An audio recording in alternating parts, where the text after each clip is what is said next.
Well, hey, Southern Oregon, welcome back to the Real Estate Show. I'm Alice Lima, your host of the show. I'm a broker here with John L. Scott Real Estate in Southern Oregon. And today we're welcoming Brandy Jennings and Diane Davis, both of First American Title. They're going to talk to us not only about preliminary titles, but also some big changes that are coming in the title and escrow world. So it's going to be very interesting. Brandy Jennings and Diane Davis, First American Title, coming to the Real Estate Show today. While we're waiting for them to jump in, let's take a quick look at our local statistics. Let's start with Klamath County this week. Prices for single-family residential homes in Klamath County year over year are down this week 3%. The average residential home in Klamath County now costing $242,347. The number of solds in Klamath County year over year are down this week 37%. There were 17 closings in the residential market up in Klamath County this week. The number of listings year over year in Klamath County are up 28%. Yay, congratulations. There were 289 residential listings this week in Klamath County. Jackson County prices are down 9%. The average residential home now costing $448,814 in Jackson County this week. The number of solds year over year this week are down 40% in Jackson County. We had 40 closings in the residential market in Jackson County this week. The number of listings year over year are down 14% in Jackson County. We had 736 active listings in Jackson County this week. Josephine County prices year over year are down 6% this week. The average residential single-family home in Josephine County now costing $460,187. The number of solds year over year in Josephine County are flat even. That's an interesting number. There were 23 residential closings in Josephine County, but we did not have any movement on the number of solds. The number of listings in Josephine County were down 11%. This week, we had 359 residential listings active in Josephine County. So some weeks things are up, some weeks are flat, and some weeks things are down, but that's how markets change. And that's why we watch this every week. So we have to take a quick break, say thank you to our sponsors. And then we're going to bring in Diane Davis and Brandy Jennings of First American Title. Do not touch that dial. It's going to be a great show. Well, hey, Southern Oregon, welcome back to the Real Estate Show. Boy, we have a treat for you today. We have two of our favorite people from First American Title. We have Brandy Jennings and Diane Davis. Welcome, ladies. Thank you. Thanks for having us. There's so many things that the title company does for us, and we appreciate you guys every day that you're helping. One of the things we wanted to touch on was the preliminary title report. People hear the word prelim, they don't really know what it is. And it's kind of a big deal, isn't it? It sure is. It's important for buyers and sellers to really review those preliminary title reports anytime they are having a real estate transaction. Of course, you want to have a title and escrow company, so you have your neutral third party, but that's how you get it. It's through us. So First American Title really prides ourselves in giving the best information and remaining a neutral third party. And of course, we are the only title company that has our own bank. So we're very financially secure and we keep your money secure. The bank is just for the real estate transactions. So we don't deal with as much fraud as the other title companies do because of that. So yes, we definitely. Wow, that's huge. Thank you. Yes, we love it. Yes. So Diane, can you give us a little history? Tell us a little bit what a preliminary title report is. It's a complete report of the history of the property and anything of the public records that still affect the property. So easements, restrictions, liens, all that we'll report on. The current vesting. You know, if any parties are of your sellers say are deceased, we'll show or if a probate needed, stuff like that. That's required to close the transaction. So it's an analysis of sorts. Yeah, that's basically, it's an examination of the records. And that's what we do day after day, minute after minute in our department. That's what we are. That's all we are, just kind of research, and our team is very experienced. We have a lot of people that have been in our industry for a long time, so it helps, when you do have buyers that want to sit down with you, that you've got somebody to sit with you that can answer those questions. So where does the information come from? It comes from the public records, meaning anything in the official records from the clerk's office or the courts. And then those things daily are transferred. We have our company gets those records daily and posts them to what we call our title plant. And then we run our own title search from that information that's posted daily. So it's always coming in a few days behind because of all the, you actually have to sit there and read out legal descriptions and stuff to figure out what properties they affect and all that. So it's always a few days behind, but that's how we maintain our plant. Wow.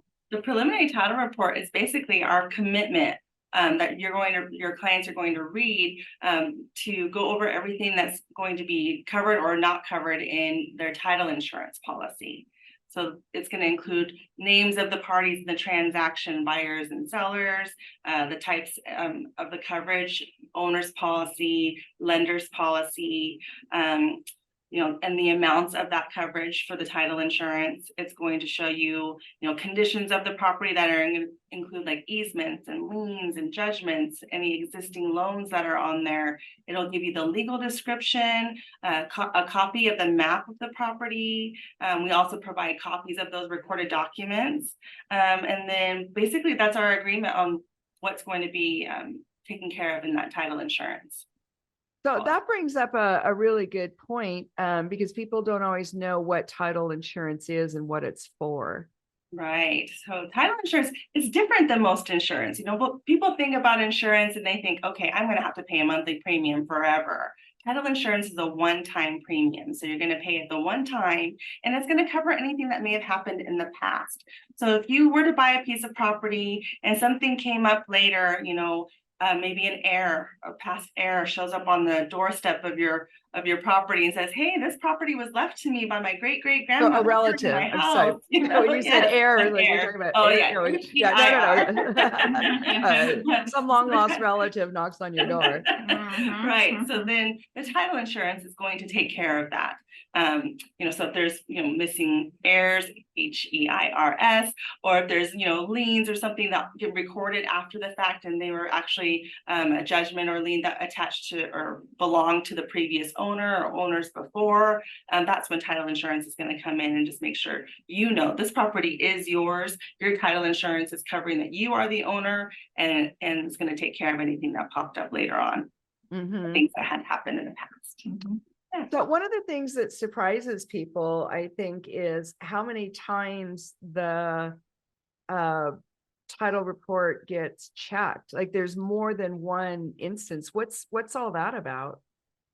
Well, you never want the title report. You never want it to be more than 30 days old.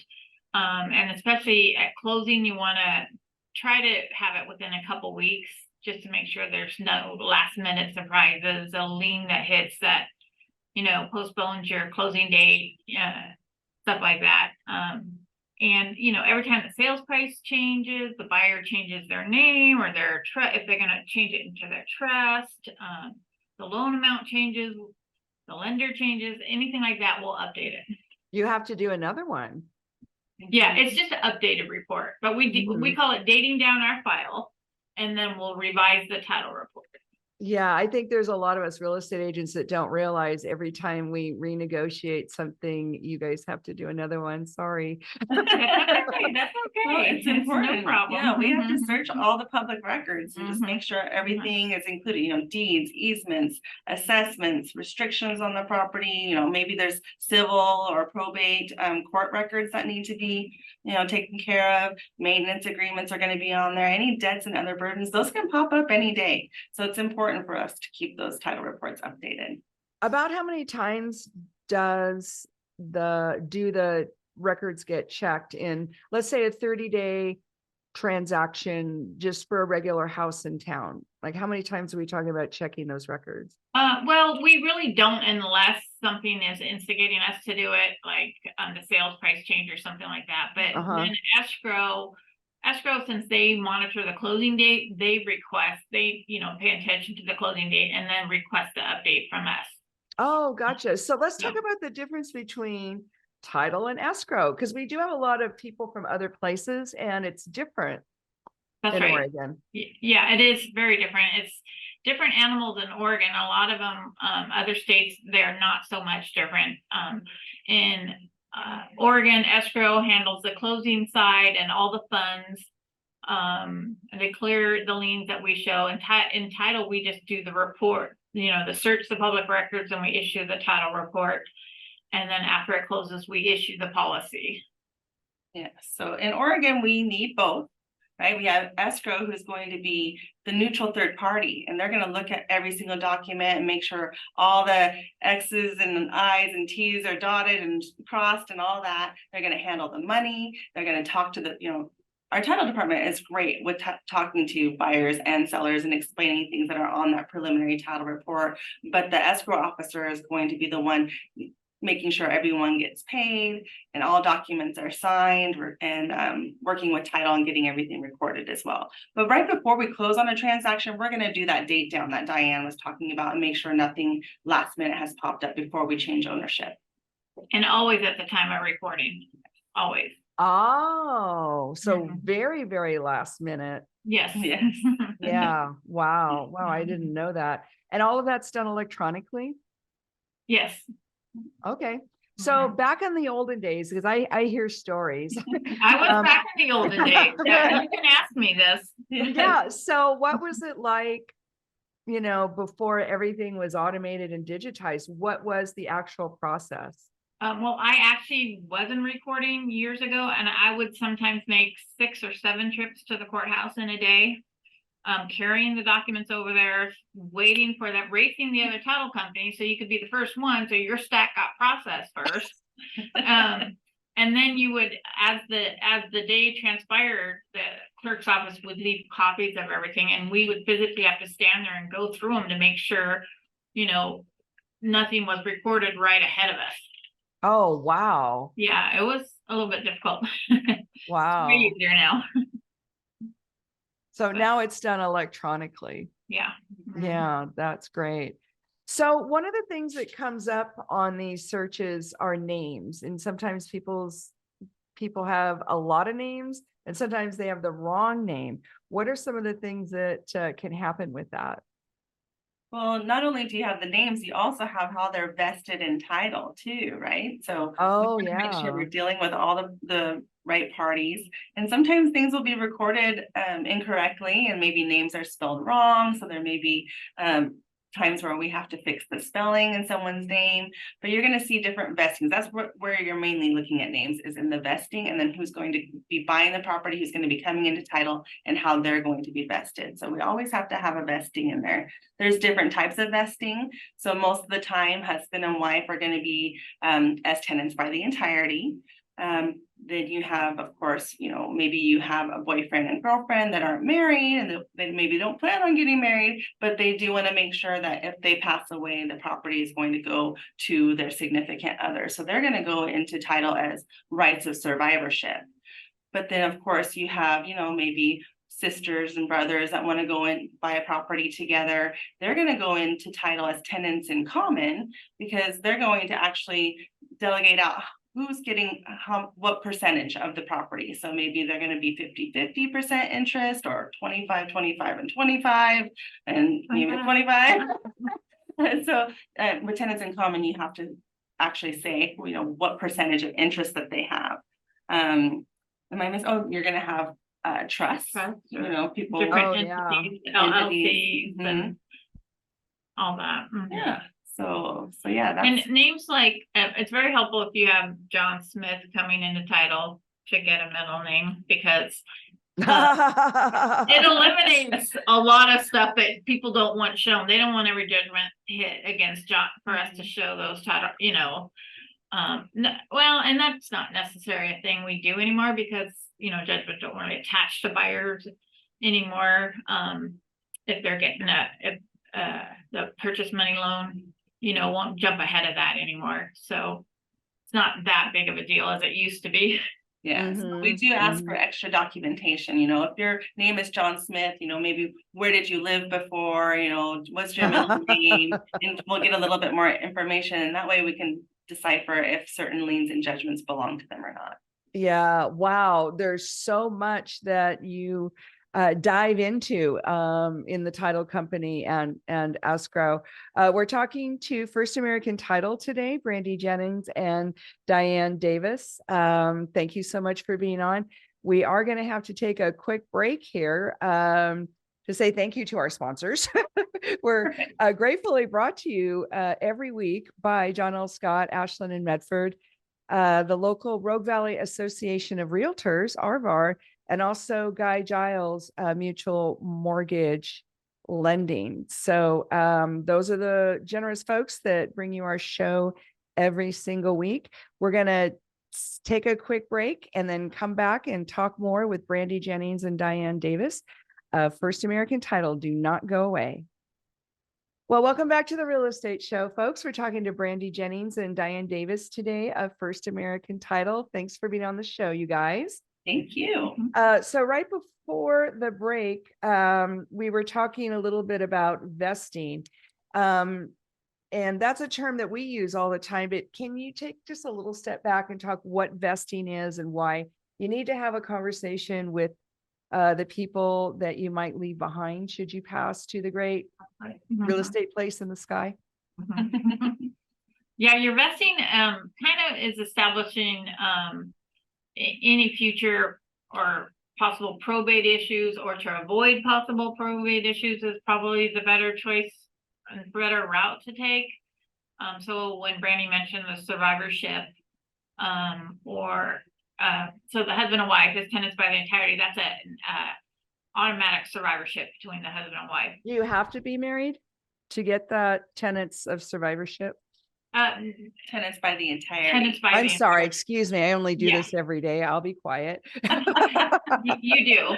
And then but then if not, if you're a long-term partnership or something like that, that's when you'd want to do not as tenants in common, but with right or survivorship, establishes the same thing as a husband and wife. With that language is the same thing as tenants by the entirety.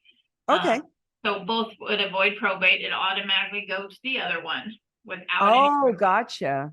and then when something happened to the remaining one and they didn't do anything after that, they didn't put it into a trust or anything like that, then it would be probated. And then trust is another way to avoid probate, or show your LLC. But you have to establish, EIN numbers and numbers for that and stuff like that. So if you have an LLC and you want your LLC to buy a piece of property, how does that work? They can, as long as you have that in your operating and things that are allowed for in your LLC, that's possible. And normally we would ask for a copy of it so we would know who all the members were. Most of the time, if the husband and wife entity, they're just the members. Sometimes it's a group of people. They have a managing member that can sign instead of all the members signing. So everything's spelled out in the operating agreement, and we have to review those often. So, and the operating agreement of your LLC has to specifically say that you have the right, the LLC has the right to buy and sell real estate. Is that how that works? Yes. Interesting. Interesting. So trusts are groups of people that come together for legal avoidance. Well, no, it's the same thing. They're usually a husband and wife. It's usually created for a husband and wife, or even a single person. Don't want to go through probate. So you create it, you establish who you want your successor trustees to be if you pass or you get incapacitated. it establishes also who the beneficiaries are. So sometimes these two are your successor trustees, but the other 4 kids, are the beneficiaries. So everything's gonna, roll to everybody when somebody passes, and assets have to get dispersed. So but it also avoids probate that way. Yeah, 'cause probate can take a while sometimes. Yeah, it really can. Yeah. Even on a good day. Yeah. And spend a year to have to take on those costs. Well, and I think we all watch people go through this process every day. And when there is a hardship or a tragedy, it's more burdensome because they have the loss and then they have all this paperwork. Yeah. And sometimes Very much. We've seen a lot of decisions. that. Yeah, it can be hard. So one of the ideas of vesting is if you have groups of people that are not related, and this is kind of picking up some steam lately as properties get more expensive and people start forming groups. What are some of the opportunities for vesting if you're in groups of people that are maybe not related? Most of the time, they're going to go into title as tenants in common, and then they're going to discuss what their percentage of ownership would be. So if it's going to be an equal split or however many people there are. But yes, tenants in common would be the vesting for people that are not related and want to have their percentage of interest. So let's say, we have brother and sister that own a piece of property 50-50, and sister passes away. Her 50% of her property, of this property, is going to go into probate. So but just her 50%. Just her 50%. Oh, interesting. And then her heirs would once the probate closes, the heirs would be the new owner with the brother. So, and that would be changed on the tax records of Jackson County? Yeah, eventually they would record a personal representative's deed or an affiant's deed, depending on what process they did. And most of the time, the attorney would help with that. Yes. Yes. Yes. We love our real estate attorneys. And there's some really good ones. We have very good real estate attorneys around here. Very good to work with. So. Yeah. We have a lot of smart people. So if you're in a situation, so in Oregon, and this confuses people, you don't have to be married. I'm sorry, if you are married, you can buy property and sell property without permission from your spouse. Yeah, and I think this comes up a lot because we have so many people moving up to Oregon from California, and California is a community property state, whereas Oregon is not. So in California, a wife, she probably could go buy property, but then it's in both of their names, both husband and wife. But a wife here in Oregon can purchase a property on her own, but it is still a marital asset. It still does need to be addressed in a divorce situation. So most of the time when there's a divorce, there's going to be something recorded about that divorce, and we're going to have to possibly extend closing just to make sure everything is being addressed properly. Well, let's talk. Oh, go ahead, Diane. Oregon, all the divorce proceedings, when they file those, they have a statute built into the petitions that have an automatic restraining order not to sell or dispose of any assets. Oh, so that's handy. That automatically makes you required to reach out to the other party if you're going to try to sell while that divorce is still pending. Gotcha. So is it better to dissolve your assets while you're married if you're planning a divorce, or is it better to get it? I don't think we could probably guide on that. Well, people ask that. People do ask, sometimes you get called for an appointment and they say, and they're all very nice about it with each other. And they're saying, we're going to get a divorce, and they want to know, what to do. So as long as they're both amicable and they can close it together, then that's it. But you never know. It takes one little incident to make that change. And so it's really just up to the parties, and hopefully they are amicable and they can talk it all through. But if they are going to get a divorce or are moving forward with the divorce, and that's when we go into escrow, it is kind of, I don't like using the word red flag, but it is going to bring up some additional things that need to be handled through escrow and title. So maybe plan a little more time just in case. Yeah. Yeah. And tell the other people who you're buying or selling with, so they know to be prepared too. Communication is key. Very Yes. good idea, very good idea. Yeah. So the preliminary title report itself is many, many pages. And some of them are self-explanatory and some aren't. There's a section on the standard preliminary title, and it's called exceptions. Yeah. So can we talk about that? Because we get lots of phone calls about that. Absolutely. Well, the first few exceptions that you see on there are basically talking about the things that are not covered by title insurance, because these preliminary title reports come out and everything that we're putting on here is of public record. So if there are things that are not of public record, they're not going to be on the title report, but they're not going to be covered by title insurance because there's no way to really insure things that we don't know about. And then you're going to move into your standard regular exceptions, which normally start with your taxes. So, what were the taxes last year? And sometimes you're going to see little codes or words on there that talk about some kind of maybe exemption or maybe it's used for farm use. So if someone was to purchase a piece of property that had, farm use and a discounted rate on their taxes, but they decided once they own the property, they were no longer going to use the property for farm use, they may not have the discount that was showing on the previous year's taxes. So they may have to pay more in taxes. So it's important to kind of really look at what the taxes were and what may be changing after they take ownership, to see what future taxes may look like. So taxes are definitely something that shows on the exceptions. What other kinds of items might show up on that? So you're going to see easements, lots of easements for like Pacific Power, your power company, or maybe the city of Medford. There's, assessments for that, depending on whatever city you're in, maybe Central Point. We're just speaking in a Jackson County level here right now, but city easements or what am I missing here?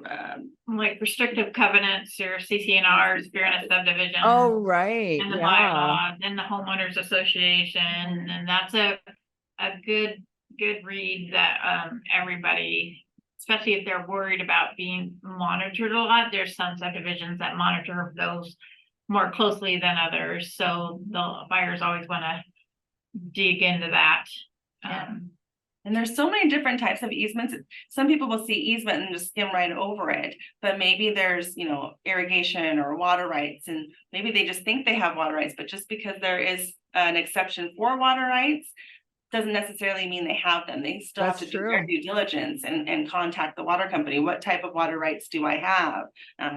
Is there actual irrigation, or, sometimes you're going to see reciprocal easements or maintenance agreements that they really should read through to see, if this is a private road, who's going to pay for the maintenance on this road? If we know it's a private road, I'm not seeing that there's a maintenance agreement. Who's going to pay for this? So, we have statutes with the county or city that would talk about, well, if there's nothing recorded, then the standard would be you pay for your portion.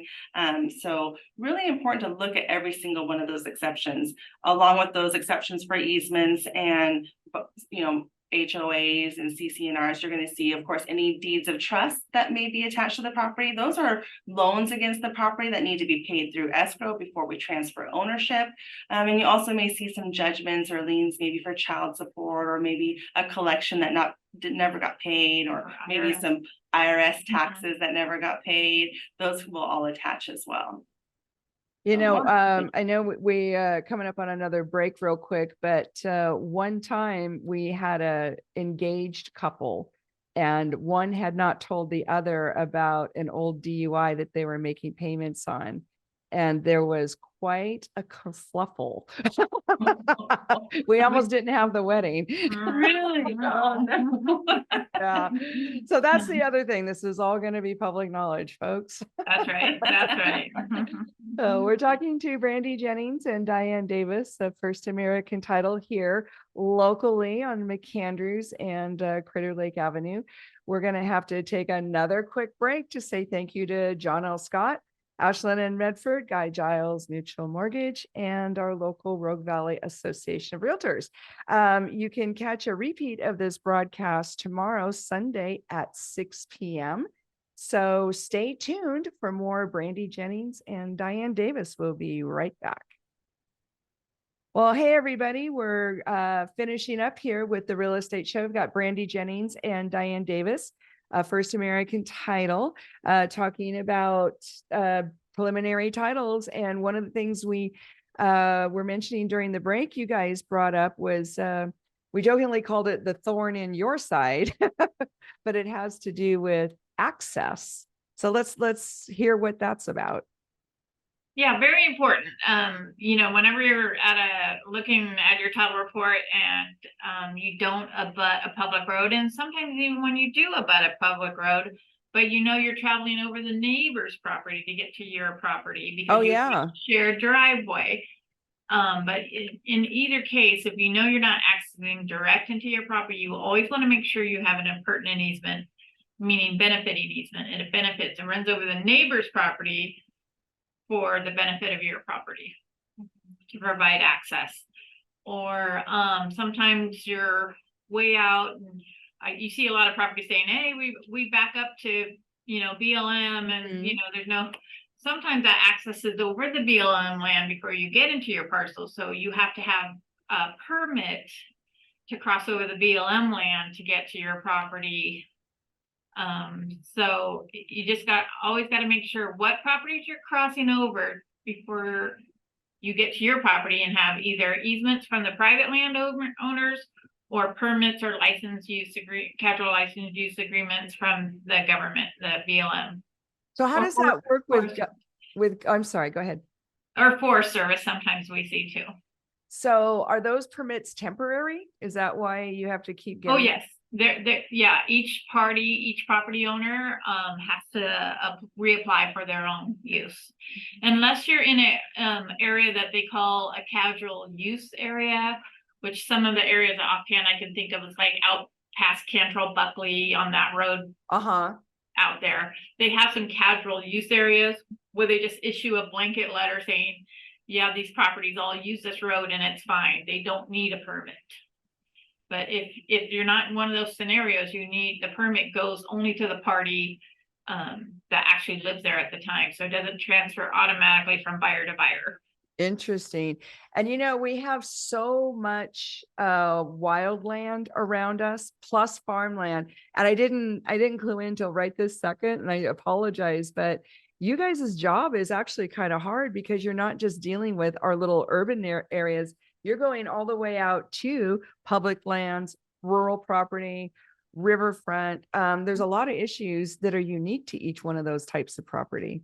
Yeah, and our Jackson County operation actually also handles Klamath County and Curry County. Oh, is that right? Yes. We just took on Curry about last year sometime. Oh, wow. Yeah. Wow. How's that all going? Oh, great. That county had, Curry's a little tougher. Curry County had, it was a sad story, a ransomware attack on the county itself. Oh, no. Last April, and it was big and took down most all the county sites. They lost everything. So that was April, and they just got back online kind of within the last month or so for e-refiling and all that stuff. So that kind of put us on hold a little bit, but it's back. It's nice. It's nice to be able to, you know, help. So many of our local agents actually have properties listed in Curry and Klamath. So it's been nice that we acquired those counties. Yeah, because we all kind of think of it as Southern Oregon. Yes, Right. exactly. That's right. But we don't actually have physical offices in those two locations. And so people get confused, like, how do you make this happen? You know, a lot of this is e-recording, along with the fact that we are the only title company that has a nationwide RON team. If you don't know what RON is, RON stands for Remote Online Notary. So we can sign our sellers all online. It's almost like a FaceTime on the computer. They verify with their ID. They have special equipment to scan that ID, make sure it's legitimate. They have to answer some questions to make sure, you know, they are who they say they are. But yeah, so most of our sellers are able to sign that way. Although a lot of people just love to come to Medford and go shopping. They do. So it really is pretty convenient. Very true. Very true. But I just want to address access one more time, because sometimes people are going to see an exception that says lack of access, which means there is no actual access to this property that's legal access. And a lender isn't going to be able to give a loan on a piece of property that doesn't have legal access. But sometimes you'll see this exception and say, well, that's strange. They do actually have access. They go on from this road. Well, sometimes easements can be recorded on the property that's given the easement. So maybe it's actually recorded against the property next door. So it's important when you look at that preliminary title report, sometimes you'll see notes as well. And maybe that easement that's recorded against a different property that works for this property is actually going to be in the notes because it's not recorded against this property. It's not an exception on the preliminary title report, but they do have access. So sometimes there's a little bit of communication that needs to happen so that we can remove that lack of access exception because there was one recorded against the property next door. So I just wanted to kind of point that out and make sure people know if you don't have legal access, you're probably not going to get a loan. Right. Well, and you want legal access anyway, because especially if you're way out, regardless of how anybody feels about protection out in the hinterlands, a lot of Southern Oregons have them. And the other part is surprising is sometimes, we're sitting here looking at a map and sometimes the aerial, but you still can't see where the access is. So sometimes you actually have to, you'd be surprised how many, like, you're just sure the access is coming from this road you can see here, but you can't see it to here. But then somebody comes sit with you and like, oh no, we access it from the south side of the property. And we're like, oh, we've been looking up here for access, and you find it, so it's kind of a needle in a haystack search sometimes, knowing where access even is until you get somebody that's been there and can guide you a little bit better. So we only have a couple of minutes left. We have taxes coming up, and that's going to be a big job for you guys. How's all that going? It goes pretty smooth around here. Yeah. Taxes normally the tax year is kind of different, and I think it's different in every state, but in Oregon, taxes run from July to July. So that's your year. However, you don't pay them until November, and the tax bill comes out in October. So right now, taxes are a lien that's due, but not yet payable. So a lot of time during this time frame, you're going to see tax holdbacks where we're going to hold back a little bit more than last year's taxes and hold those taxes in the file and pay them as soon as that new bill comes out mid-October. I'm trying to remember. It's the November 15th is when you can pay your taxes, but you can also pay them in thirds. February and May are when you can pay them. But if you pay them in November, you get a little bit of a discount from the county. So people do like to do that. But yeah, tax time is always a good time. Well, that's when you'll see a lot more of those updated title reports coming out at you. Yes.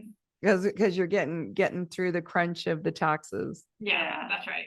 A couple other things I just feel like we should talk about because we're talking about preliminary title reports is legal descriptions. It's important to make sure you are looking at the right property. Maybe you don't have the right legal description on there. There are different types of legal descriptions. Most people don't have to know how to read them. Lean on your title department. Lean on your title and escrow company. Yeah, you guys are amazing. Answer your phone. We've had conference calls lined up with everybody. What's a good phone number to get a hold of you, Brandy? My phone number is 541-621-6125. That is my cell phone number, but you can also reach any of us at the office at 541-779-7250. It was such a delight. Thank you, Diane and Brandy. We'd love to have you on maybe after the first of the year to get ready for 2024. Sounds great. Thank you for having us. Thank you, Alice. Okay, that's all for this week. We'll see you next week at 10 o'clock. This station, KCMX, FM 99.5. Have a great Southern Oregon weekend. Bye now.